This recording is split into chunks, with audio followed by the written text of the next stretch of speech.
एक समय था जब बेटियों को भ्रूण हत्या से बचाने के लिए देश में बेटी बचाओ आंदोलन चल पड़ा था। बेटी अब भ्रूण से तो बच जा रही हैं, पर इस निष्ठुर समाज से नहीं बच पा रही। मन व्यथित तो बहुत हो रहा फिर से एक दुष्कर्म सुनकर, मगर यह सच है कि फिर से एक बार वेस्ट बंगाल एक बेटी की चीख से दहल उठा है। तो नमस्कार साथियों, मैं तारा। शुरू से अंत तक बने रहें। वीडियो को लाइक कर दीजिए और चैनल पर नए हैं तो सब्सक्राइब कर दीजिए। देखेंगे क्या हुआ है वेस्ट बंगाल में और क्या है पूरी जानकारी। तो वेस्ट बंगाल के दुर्गापुर में एक गैंग रेप हुआ, जिसमें सीएम ममता बनर्जी का बयान है कि गर्ल्स को रात में बाहर न निकलने दे। इससे विपक्ष वालों का कहना है कि बंगाल बना मिनी तालिबान। एक्स पर भी बहुत सारी न्यूज ट्रेंड कर रही है, जिसमें ममता बनर्जी का बयान बहुत ही ट्रेंडिंग में है। The girls should not be allowed to go outside college at night. मतलब लड़कियों को रात में बाहर नहीं निकलना चाहिए, उनको अपनी सुरक्षा खुद करनी चाहिए, क्योंकि वह एक फॉरेस्ट एरिया था। उसी पे कुछ लोगों ने जवाब भी दिया है कि इनका ये बयान ये याद दिलाता है कि women in West Bengal are still not free. But India free है, लेकिन वेस्ट बंगाल की वुमेन्स नहीं फ्री हैं। इनका ये भी कहना है कि how was she out at 12:30 am। उनको रात को 12:30 बजे बाहर नहीं निकलना चाहिए। तो जानेंगे क्या है इनके पीछे की सारी चीजें। पहले जान ले कुछ वेस्ट बंगाल के बारे में। यह है हमारा वेस्ट बंगाल। इनके उत्तर में सिक्किम और भूटान है, दक्षिण में बंगाल की खाड़ी, पूर्व में असम और बांग्लादेश, पश्चिम में बिहार, झारखंड एंड उड़ीसा। पश्चिम बंगाल की राजधानी है कोलकाता। कुल जिलों की संख्या है 23। मुख्य नदियां है गंगा, हुगली, जो जिसे हुगली के नाम से भी जानते हैं, तीस्ता, दामोदर। अंतर्राष्ट्रीय सीमाएं बांग्लादेश और भूटान से लगती है। समुद्री तट रेखा लगभग 157 किलोमीटर है, जो कि बंगाल की खाड़ी के किनारे। सीएम है ममता बनर्जी, जो कि तृणमूल कांग्रेस से बिलोंग करती है, और राज्यपाल है सीवी आनंद बोस, जो कि रिटायर्ड आईएएस ऑफिसर हैं।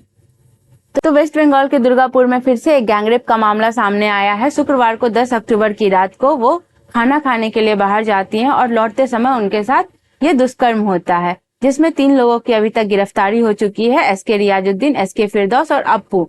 चौथा व्यक्ति अभी संदिग्ध में है। और इसके बाद बहुत सारे स्टूडेंट्स आक्रोश में है, गुस्से में है। वी वांट जस्टिस का नारा लगा रहे हैं, कैंडल मार्च लेके चल रहे हैं। और सबसे अचरज की बात है कि एनसीआरबी के मुताबिक, नेशनल क्राइम रिपोर्ट्स ब्यूरो के मुताबिक, कोलकाता इंडिया का सेफेस्ट सिटी है। और ये कब की न्यूज है? 5 अक्टूबर 2025 के। आप एक बार फिर से नोटिस कीजिए कि ये अब की न्यूज है, 5 अक्टूबर 2025 की न्यूज है कि कोलकाता इंडिया का सेफेस्ट सिटी है। जैसा कि हमें पता है कि 2024 में जो आर्जिकल रेप केस था, उसके बाद 2025 जून 2025 में फिर से कोलकाता के लॉ कॉलेज में एक रेप हुआ था। जुलाई 2025 में एक 9 वर्षीय बच्ची के साथ दुष्कर्म हुआ था। इसके बाद भी कोलकाता, वेस्ट बंगाल एक सेफ कैटेगरी में आता है। इतने सारे रेप केस के बावजूद भी वेस्ट बंगाल का कोलकाता शहर बहुत ही सुरक्षित है। इन सभी मामलों में महिला सुरक्षा, कॉलेज व मेडिकल संस्थानों की निगरानी, राजनीतिक विवाद और न्याय प्रणाली की निष्पक्षता पर गंभीर सवाल उठाए गए हैं। और जैसा कि राजनीति में होता आ रहा है, विपक्ष का पलटवार, जो सरकार में है उनकी कुछ बयान, तो ऐसा ही चल रहा है वेस्ट बंगाल में और ये कंटिन्यू चलता जा रहा है। अब सरकार को कोई एक ठोस कदम लेना चाहिए। ऐसे तो बहुत सारे ठोस कदम लिए जा चुके हैं, जैसे भारत में महिला सुरक्षा के लिए कई आयोग और योजनाएं हैं, लेकिन वो कहा जाता है ना कि पेपर पे कुछ और ग्राउंड पे कुछ और, बस यही दिख रहा है। जैसे यहाँ पे देखिए, नेशनल कमीशन फॉर वुमेन केंद्र सरकार का सर्वोच्च निकाय है, जो कि महिला सुरक्षा, कल्याण और अधिकार को सुनिश्चित करता है। राज्य महिला आयोग भी है, जो लगभग हर राज्य में गठित है। यह आयोग राज्य की जरूरत के अनुसार कार्रवाई, जागरूकता और शिकायत निवारण करती है। महिला पुलिस सेल है, महिला हेल्प डेस्क है। देश भर के थानों में विशेष महिला पुलिस सेल और डेस्क बनाए गए हैं। ये सब कब काम आएंगे? और महत्वपूर्ण योजनाएं भी हैं, जैसे निर्भया फंड, महिलाओं की सुरक्षा के लिए देश भर में विभिन्न प्रोजेक्ट चल रहे हैं, जिसमें वित्तीय सहायता दी जाती है। वन स्टॉप सेंटर है, जिसे सखी केंद्र के नाम से भी जानते हैं। हिंसा से प्रभावित महिलाओं के लिए चिकित्सा, कानूनी और मनोवैज्ञानिक सहायता एक ही जगह मुहैया कराने वाली केंद्र सरकार की योजना है। वुमेन हेल्पलाइन है, इमरजेंसी रेस्पॉन्स है, मिशन शक्ति है, महिलाओं की सुरक्षा, सशक्तिकरण और जागरूकता को लेके। सेफ सिटी प्रोजेक्ट, देश के 8 बड़े शहर, जिसमें कोलकाता भी शामिल है, में महिला सुरक्षा के लिए विशेष सुरक्षा और सर्विलेंस उपाय है। Anti human trafficking unit, cyber crime reporting portal, महिला पुलिस वॉलेंटियर, मेरी सहेली इनिशिएटिव, ये सारे चीजें उपलब्ध है। बट यहाँ पे सारी चीजें फेल हो जाती है। कोलकाता में जिस तरह वेस्ट बंगाल में आए दिन ये रेप केस बढ़ते जा रहे हैं, ये सब सच में कहना पड़ रहा है कि पेपर में कुछ और ग्राउंड पे रिपोर्टिंग कुछ और ही है। अन्य पहल और कानून देखा जाए तो sexual harassment for women at work place भी है, फास्ट ट्रैक स्पेशल कोर्ट है, प्रोजेक्ट स्त्री मनोरक्षा है। अकेले केंद्रीय योजनाओं की संख्या 10 से अधिक है, जबकि हर राज्य में अपनी एक महिला आयोग और योजनाएं चल रही है। 800+ वन स्टॉप सेंटर है, 14,000 महिलाएं हेल्प डेस्क है और कई स्पेशल कोर्ट हैं सिर्फ महिलाओं के लिए।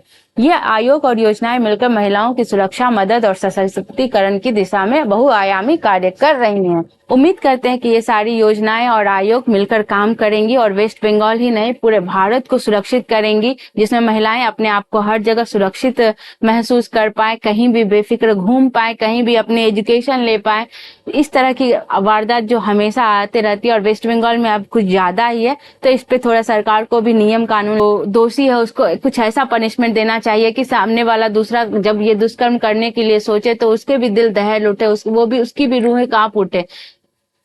अब तो ये सरकार के हाथ में है कि वो क्या एक्शन लेती है, कब तक इसका दोषी निकल पाता है, कब तक उसे सजा मिलती है। जैसा कि आरजीकर मेडिकल कॉलेज के जो कांड हुए थे उसमें देखा गया था, जो संजय रॉय था उनको उम्र कैद की सजा हुई, लेकिन अभी भी यह केस चल ही रहा है। इसमें अभी तक कोई पुख्ता सबूत, पुख्ता जांच अभी तक पूरी हुई नहीं है।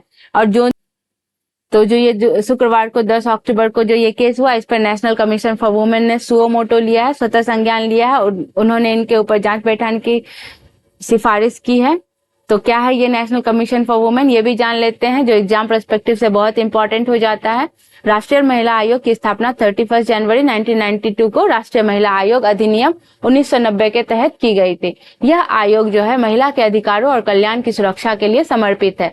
इसके मुख्य कार्यों में महिलाओं के संवैधानिक और कानूनी सुरक्षा उपायों की समीक्षा करना, सकारात्मक विधायी सिफारिशें देना, महिलाओं की शिकायतों का निपटारा करना और महिलाओं को प्रभावित करने वाली नीतियों पर सरकार को सलाह देना शामिल। राष्ट्रीय महिला आयोग ने बाल विवाह, कानूनी जागरूकता और दहेज निषेध अधिनियम, भारतीय दंड संहिता आदि प्रमुख कानूनों की समीक्षा कर महिलाओं के हित में सुधार किए हैं। अब उम्मीद है कि नेशनल कमीशन वुमेन इस दुष्कर्म को लेकर भी कुछ एक ठोस कदम उठाए, जिससे भारत की महिलाएं अपने आप को सुरक्षित महसूस कर पाए। आपकी इस पे क्या राय है, कमेंट में जरूर बताएं। धन्यवाद।